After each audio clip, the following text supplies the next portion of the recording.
सर्दियां आना शुरू हो गई थी। एक छोटे से गांव के किनारे बहती थी, जो मछुआरों के लिए जीवन का एक अहम हिस्सा थी। गांव की एक छोटी सी बस्ती में रघु और उसका परिवार रहता था। वह साहसी और मेहनती था और अपनी जबान का पक्का था, लेकिन उसका जीवन बहुत साधारण था। रघु और उसकी पत्नी रुक्मिणी, साथ ही उनके दो छोटे बच्चे अजय और मीना बहुत मुश्किलों में अपना जीवन व्यतीत कर रहे थे। रघु नदी में मछलियां पकड़ता था और जो भी मछलियां उसे मिले वह जाकर पास ही के एक बाजार में बेचकर अपने घर का खर्च निकालता था।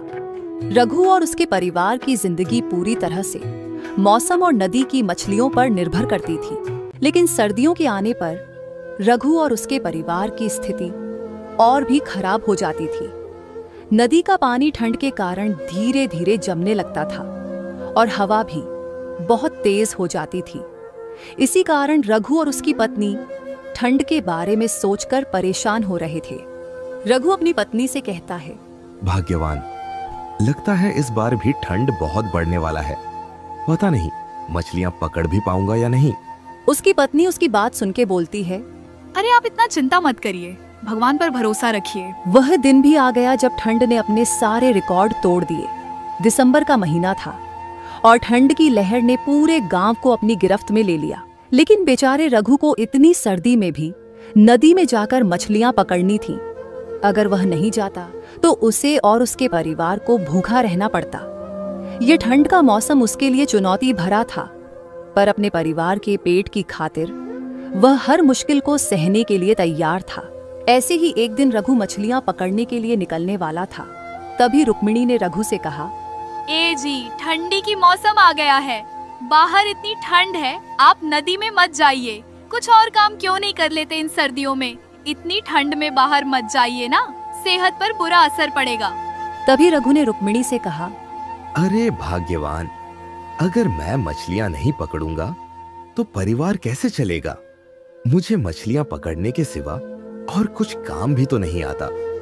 मुझे हर रोज मछलियां पकड़ने जाना होगा ताकि तुम लोगों का अच्छे से ख्याल रख पाऊं। यह ठंड किसी भी हालत में मुझे रोक नहीं सकती। रघु का दिल बहुत मजबूत था, लेकिन वह जानता था कि यह ठंड बहुत खतरनाक हो सकती है। फिर भी उसने अपनी मछलियां पकड़ने का सामान लिया और नदी की ओर चल पड़ा। रास्ते में ठंडी हवा ने जैसे उसे चारों ओर से घेर लिया था। जब वह नदी के पास पहुंचा तो देखा कि पानी का स्तर और भी कम हो गया था और नदी के किनारे बर्फ की परत जमने लगी थी। रघु ने अपनी नाव नदी में डाली और जाल फेंकने का काम शुरू किया। लेकिन जैसे ही उसने जाल डाला, उसे महसूस हुआ कि उसकी उंगलियां और पैर बर्फ की तरह सख्त हो गए हैं। उसे इतनी तेज सर्दी लग रही थी कि ऐसा लगता था जैसे शरीर के हर अंग में कड़े कांटे चुभ रहे हों। ठंडी हवाएं बर्फीली हो चुकी थीं और रघु की सांसें तक जमने लगी थी। इस कड़ाके की ठंड ने उसे इस कदर जकड़ लिया था कि उसकी आंखें भी जलने लगी थीं। मगर रघु ने हार नहीं मानी और मछलियां पकड़ने का काम जारी रखा। दिन भर जाल खींचते खींचते भी उसे एक भी मछली नहीं मिली। रघु बहुत निराश हो गया था। उसका दिल भारी हो गया था, लेकिन उसने खुद को संभालते हुए सोचा, अगर आज मछलियां नहीं मिली तो मुझे घर खाली हाथ लौटना पड़ेगा और घर पर सब लोग मुझसे उम्मीद लगाए बैठे हैं। मुझे कुछ भी करके मछलियां पकड़नी ही पड़ेगी। वह जाल खींचते खींचते थक चुका था और उसकी हड्डियां तक सर्दी से कड़क रही थीं।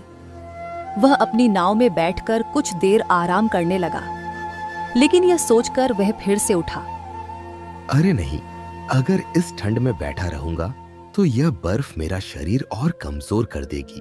तभी नदी के पास एक बूढ़ा साधु पहुंचा। वह साधु हर रोज नदी के किनारे बैठकर ध्यान करता था। साधु रघु को बहुत देर से देख रहा था और समझ गया कि रघु बहुत मेहनत कर रहा है, लेकिन मेहनत के चलते उसकी हालत बहुत खराब हो चुकी है। उसने रघु को पास बुलाया और कहा, बेटा, इतनी ठंड में क्यों खुद को कष्ट दे रहे हो? मछलियों के बिना जीवन नहीं रुकता। तुम्हें खुद की सेहत का ध्यान रखना चाहिए। रघु ने जवाब दिया, साधु बाबा, अगर मैं मछलियां नहीं पकड़ूंगा तो मेरे परिवार को भूखा रहना पड़ेगा। मेरी पकड़ी हुई मछलियों पर ही हमारी पूरी जिंदगी टिकी है। साधु ने रघु की बात सुनी और मुस्कुराते हुए कहा, तुम सच में बहुत मेहनती हो, लेकिन जीवन का सबसे बड़ा सुख स्वास्थ्य है। स्वास्थ्य है तो सब है बेटा। साधु की बात सुनकर रघु थोड़ा भावुक हो गया, लेकिन अपनी जिम्मेदारी को याद करके उसने फिर से जाल पानी में फेंक दिया। लेकिन इस बार आश्चर्यजनक रूप से जाल में कई बड़ी मछलियां फंसी हुई थीं। रघु की आंखों में आंसू थे, क्योंकि इतनी देर मेहनत करने के बाद उसे आखिरकार मछलियां मिली। अब वह इन्हें बेचकर घर के लिए राशन ले सकता था। उसने साधु की तरफ देखा और सोचा, यह जरूर साधु महाराज की ही कृपा होगी, जो मुझे इनके आते ही इतनी सारी मछलियां मिल गई। यह सोचते हुए रघु ने साधु को धन्यवाद किया और घर की ओर निकल गया। रघु जब घर लौट रहा था तो रास्ते में उसने सोचा कि इस ठंड में भी भगवान ने मेरी मदद की। मुझे आज की इतनी ठंड में मेहनत के बाद यह एहसास हुआ कि कभी-कभी मुझे अपनी सेहत पर भी ध्यान देना होगा, क्योंकि मेरे सिवा मेरे परिवार का कमाने वाला और कोई भी नहीं है। ठंड का कहर बहुत भीषण था। ठंड की वजह से बेचारे की हालत भी खराब हो रही थी। वह जैसे तैसे घर पहुंचा। घर पहुंचने पर रुक्मिणी और बच्चे रघु को देखकर बहुत खुश हुए। रघु ने उन्हें बताया कि उसे नदी किनारे एक साधु बाबा मिले थे और उन्हीं की कृपा से आज उसे इतनी बड़ी मछलियां मिली। इस पर रुक्मिणी ने कहा, यह ईश्वर की कृपा से हुआ है। ईश्वर हम जैसे गरीबों को कभी अकेला नहीं छोड़ते। ए जी, आप सही कहते थे कि मेहनत कभी बेकार नहीं जाती। उस दिन रघु और उसके परिवार ने गर्म गर्म खाने का आनंद लिया और ठंड को लेकर अपनी चिंताओं को भूल गए। रघु ने सोते हुए सोचा, हे भगवान, आज ही की तरह आप रोज मुझ गरीब पर कृपा करना, ताकि मैं अपने परिवार का पेट पाल सकूं। अगले दिन रघु फिर से मछली पकड़ने के लिए तैयार हुआ, लेकिन सर्दियों की कड़ी ठंड ने गांव में अपना कहर बरसाना शुरू कर दिया था। रघु ने पिछले दिनों सीखा था कि मेहनत और भगवान पे विश्वास रखने से कोई भी कठिनाई से बाहर निकला जा सकता है। रघु मछली पकड़ने के लिए जाने वाला था, लेकिन वह महसूस कर रहा था कि ठंड बहुत ज्यादा बढ़ने लगी है और इतनी ठंड में मेरे लिए नदी में मछलियां पकड़ने जाना खतरा भी हो सकता है। कुछ देर बाद रघु बिना ठंड की परवाह किए अपने परिवार के खातिर मछली पकड़ने के लिए तैयार हो गया। जब रघु घर से बाहर निकलने के लिए तैयार हुआ, तब रुक्मिणी ने एक बार फिर उसे रोका और कहा, ए जी, बाहर इतनी ठंड है, क्यों इतना जोखिम उठा रहे हो? वह जानती थी कि ठंड कितनी भयंकर हो सकती है, लेकिन रघु ने अपनी पत्नी को समझाते हुए कहा, रुक्मिणी, अगर मैं घर पर रहकर बैठा रहा तो हम कैसे जिएंगे? ये ठंड चाहे जैसी भी हो, मुझे तो अपनी जिम्मेदारियां निभानी ही पड़ेंगी ना। रुक्मिणी ने उसे समझाते हुए कहा, लेकिन आप देख ही रहे हो बाहर कितनी ठंड है। नदी का पानी बर्फ जैसा जम चुका होगा। ऐसे में बाहर जाना आत्महत्या करने जैसा हो सकता है। रघु ने अपनी पत्नी की चिंता को समझा, लेकिन उसने अपना निर्णय नहीं बदला और रघु आत्मविश्वास से बोला, अरे, तुम चिंता क्यों करती हो? मेहनत और ईमानदारी से किया गया काम कभी व्यर्थ नहीं जाता। भगवान हमारी मदद जरूर करेंगे। यह कहकर रघु अपनी जरूरत का सामान लेकर नदी की ओर बढ़ गया। रास्ते में उसे बर्फीली हवाओं का सामना करना पड़ा। इतनी तेज हवा में रघु की सांसें जैसे ही बाहर निकलती बर्फ की तरह जमने लगती। वह सोच रहा था, क्या इस बार ठंड इतनी तेज होगी कि मेरी मेहनत भी बेकार हो जाएगी? हे भगवान, अब सब कुछ आपके भरोसे है। नदी के पार पहुंचते ही रघु ने देखा कि पानी का स्तर कम हो गया था। नदी का पानी हल्के हल्के बर्फ के टुकड़ों में बदल चुका था। फिर भी रघु ने अपनी नाव पानी में डाली और जाल फेंकने की तैयारी की। वह धीरे धीरे जाल को डालने जा ही रहा था कि उसे दूर खड़ी एक बूढ़ी औरत नदी के किनारे दिखाई दी।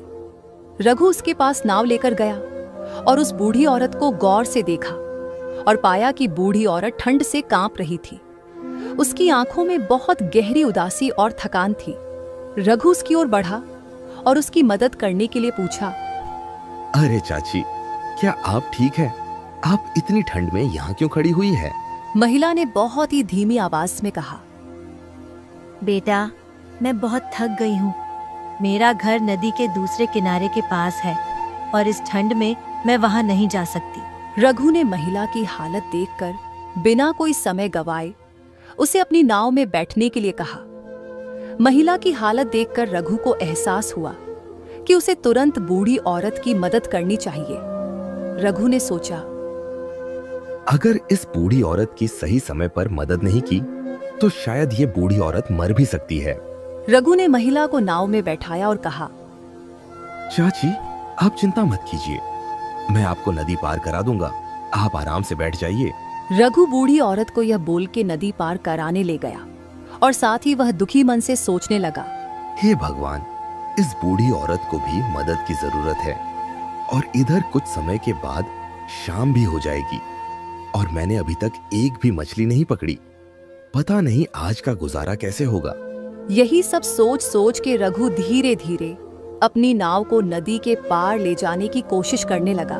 कुछ देर बाद जब वह नदी के दूसरे किनारे पर पहुंचा, बूढ़ी औरत ने उसे धन्यवाद दिया। बेटा, तुमने मेरी जान बचाई है। इस ठंड में किसी ने मेरी मदद नहीं की थी। थोड़ी ही दूर मेरा घर है, मैं अब खुद चली जाऊंगी। तुम्हारी मदद से मुझे एहसास हुआ कि अच्छाई अब भी इस दुनिया में जिंदा है। रघु ने मुस्कुराते हुए कहा, अरे, आपको शुक्रिया कहने की कोई जरूरत नहीं है चाची, ये तो मेरा फर्ज है। हमें सबकी मदद करनी चाहिए, यही तो इंसानियत है। उस बूढ़ी औरत के जाने के बाद रघु ने नाव से ही मछलियों का जाल पानी में डालने की सोची, लेकिन अब दिन ढलने को आ गया था और ठंड भी बढ़ रही थी। रघु बेचारा उदास हो गया और मन ही मन सोचने लगा, हे भगवान, अब मैं क्या ही करूं?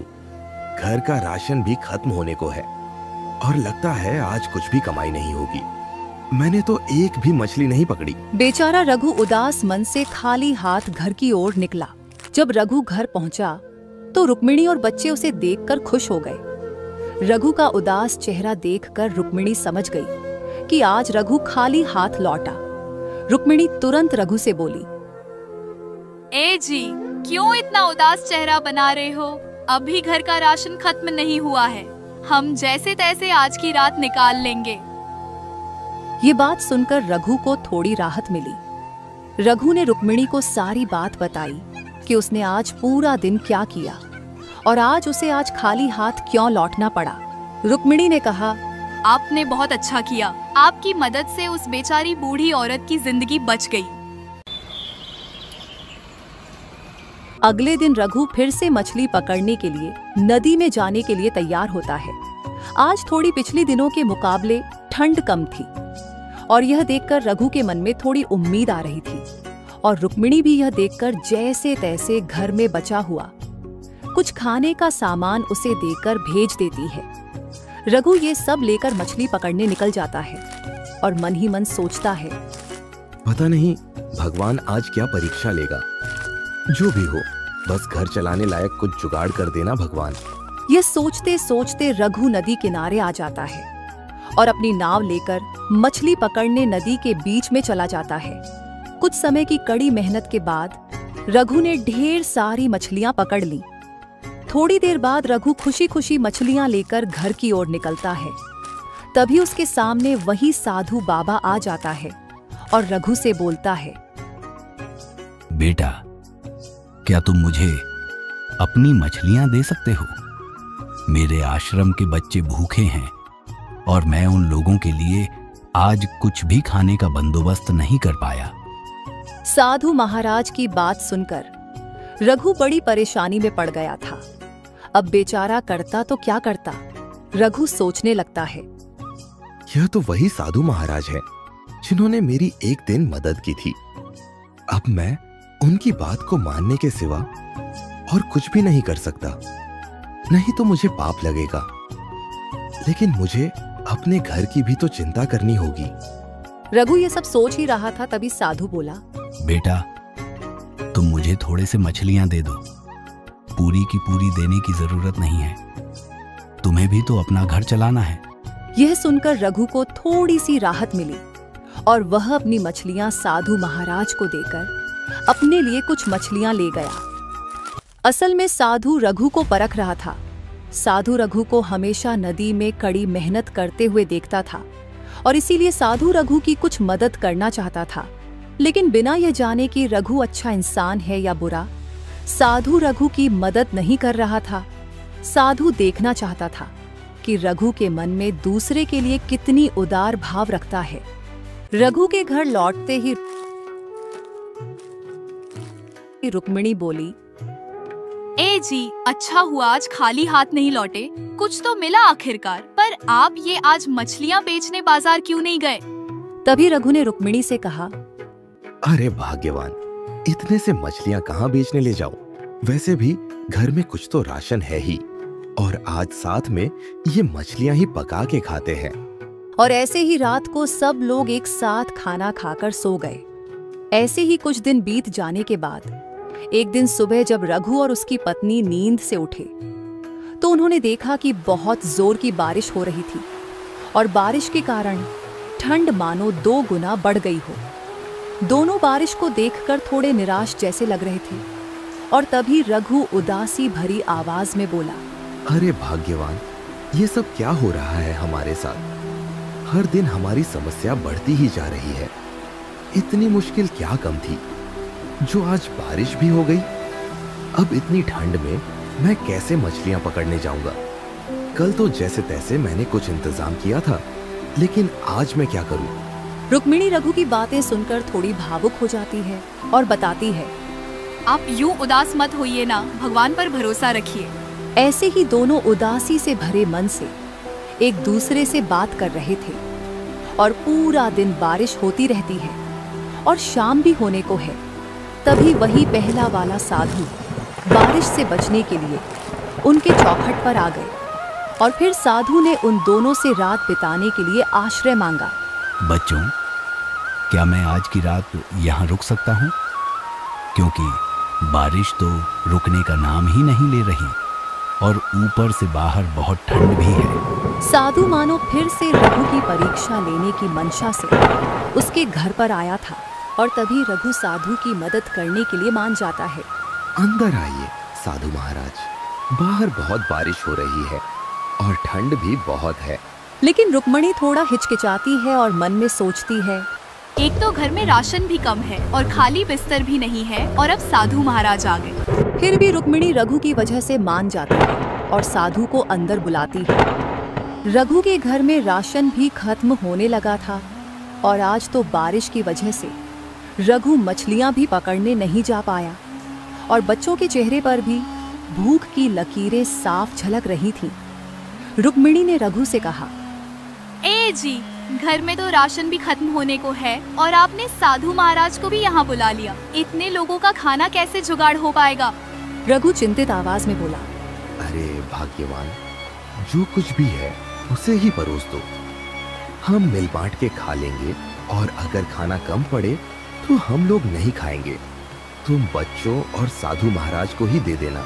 साधु उन दोनों की बातें सुन रहा था और एक हल्की सी मुस्कुराहट के साथ उनकी तरफ देख रहा था। खाना कम पड़ने की वजह से रुक्मिणी ने साधु और बच्चों को ही खाना दिया और रघु और रुक्मिणी भूखे रहे। साधु यह सब जानते हुए भी अनजान बना हुआ था, मानो वह उन दोनों की परीक्षा ले रहा हो। फिर बाद सब लोग सोने चले गए और तभी ने देखा कि साधु के बगल में सोने के सिक्कों से भरी एक पोटली थी। रुक्मिणी ने तुरंत रघु को जगाया और बताया, अरे देखिए ना, साधु महाराज के पास कितना धन है। तभी रघु ने रुक्मिणी से कहा, भाग्यवान, साधु महाराज को बहुत से अमीर लोग दान के रूप में धन देते ही रहते हैं। यह भी शायद किसी ने उन्हें दान किया होगा। और वैसे भी साधु महाराज धनों से अपने आश्रम के बच्चों का पेट पालते हैं और उन्हें शिक्षा देते हैं। रघु और रुक्मिणी की आर्थिक अवस्था इन दिनों ठंड की मौसम की वजह से खराब होती जा रही थी। रघु का काम भी अच्छा नहीं चल रहा था और इसी बुरी परिस्थिति के मारे रुक्मिणी के मन में लालच आ गई थी।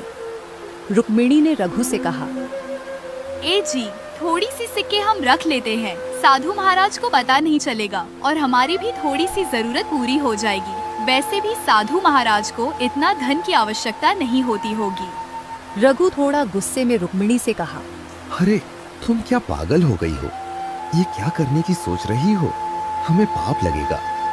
वो उनका दान में पाया हुआ धन है। साधु को यह सब कुछ सुनाई दे रहा था और वह सोने का नाटक कर रहा था।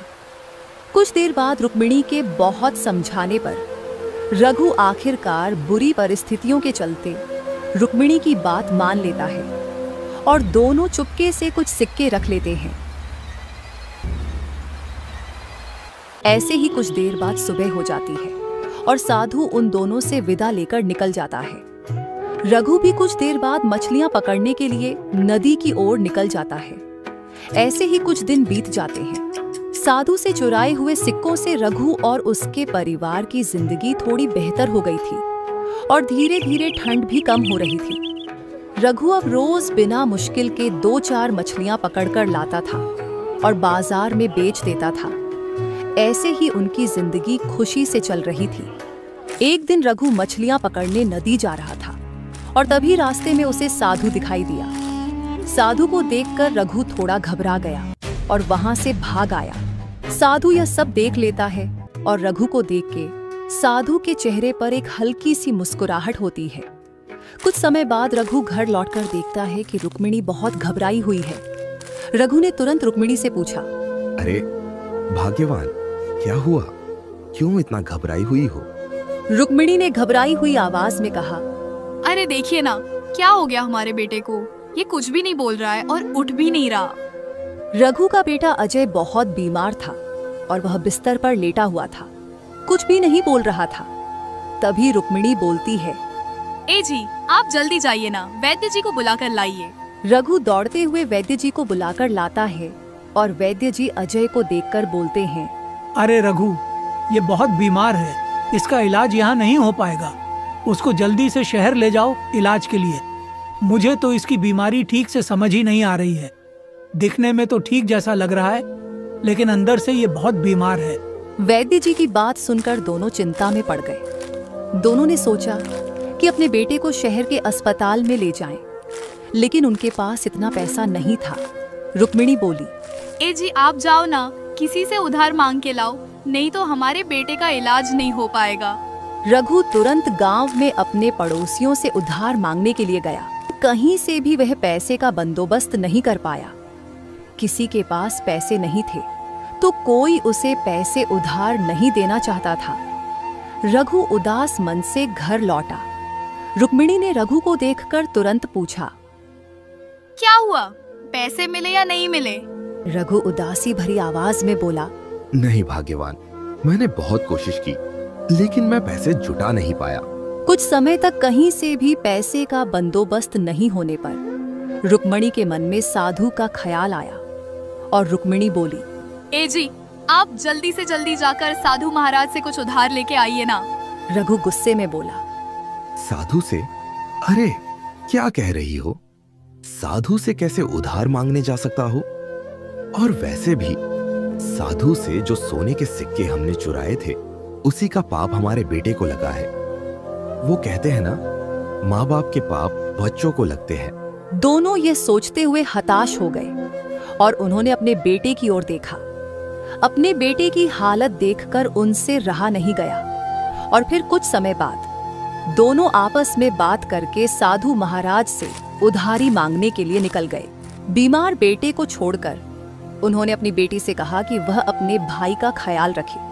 फिर दोनों साधु के पास चले गए। दोनों ने देखा कि साधु महाराज एक पेड़ के नीचे ध्यान लगा रहे थे। दोनों जाकर साधु के सामने खड़े हो गए और साधु के ध्यान से जागने का इंतजार करने लगे। कुछ समय बाद जब साधु ध्यान से जगा तो उसने उन्हें देखा और पूछा, क्या हो गया? तुम दोनों इतनी घबराए हुए क्यों आए हो? दोनों ने अपने बीमार बेटे के बारे में बताया और साधु से कुछ सोने के सिक्के उधार मांगे। तभी साधु मुस्कुराते हुए बोला, क्यों? उस दिन भी तो थे। रघु और रुक्मिणी के चेहरे पर खामोशी छा गई। रघु ने साधु से पूछा, बाबा, आप कौन से दिन की बात कर रहे हैं? मुझे कुछ समझ नहीं आया बाबा। तभी साधु बोला, बेटा, मैं जो उस दिन तुम लोगों के घर में ठहरा था और तुम दोनों ने जो मुझसे कुछ सिक्के लिए थे, याद आया कुछ? दोनों यह बात सुनकर हक्के बक्के रह गए। उन्हें समझ आ गया कि उस दिन जो हुआ था वह सब साधु को पहले से ही पता था। दोनों को इस तरह देख साधु बोला, घबराने की जरूरत नहीं है। मैं तुम लोगों से नाराज नहीं हूं। माना तुम लोगों ने गलत काम किया था, लेकिन वो सब तुम लोगों ने अपनी बुरी परिस्थिति के कारण किया था। तुम लोग बुरे इंसान नहीं, बस बुरे तुम्हारे हालात थे। ये सुनकर रघु और रुक्मिणी ने साधु से माफी मांगी और वे शर्मिंदा होकर घर लौट जाने की सोचने लगे। और रुक्मिणी बोली, हमें माफ कर दीजिए साधु महाराज, हमसे बहुत बड़ी गलती हुई है। हम अपनी गलती का प्रायश्चित जरूर करेंगे और आपसे चुराए हुए सिक्के आपको वापस कर देंगे। अभी हम चलते हैं, हमारे बेटे को हमारी जरूरत है। रघु रुक्मिणी के बात से हामी भरी और बोला, जी बाबा, हमें माफ कर दीजिए, अभी हम चलते हैं। हमारे बच्चे को हमारी जरूरत है। तभी साधु बोला, रघु सुनो, तुम एक अच्छे इंसान हो, बस तुमसे बुरे हालात के चलते गलती हुई है। मैंने तुमको कई बार दूसरों की मदद करते हुए देखा है, इसलिए मैं भी तुम्हारी मदद करूंगा। वैसे भी मुझे अपना आश्रम चलाने के लिए इतना धन की आवश्यकता नहीं होती है। मुझे बार बार लोगों से दान मिलता ही रहता है। रघु, मैं तुम्हें यह धन तुमने जो अच्छे कर्म किए हैं उसके आशीर्वाद के रूप में दे रहा हूँ, इसे ग्रहण करो। यह बोलकर साधु ने उन्हें सोने के सिक्के दे दिए। साधु से मदद पाकर दोनों की आंखें भर आईं और दोनों ने साधु का धन्यवाद किया। फिर दौड़ते हुए अपने बीमार बच्चे के लिए घर की ओर निकल पड़े। थोड़ी देर बाद घर पहुंचकर उन्होंने देखा कि उनका बेटा अजय चमत्कारी रूप से ठीक हो गया था। यह देखकर दोनों ने शांति भरी लंबी सांस ली और मन ही मन साधु और भगवान का शुक्रिया अदा किया। और फिर उन्होंने एक दूसरे से कहा, अरे भाग्यवान, हमने जो किया सो किया। अब चाहे जैसी भी बुरी परिस्थिति हो, हम कभी कुछ गलत कदम नहीं उठाएंगे।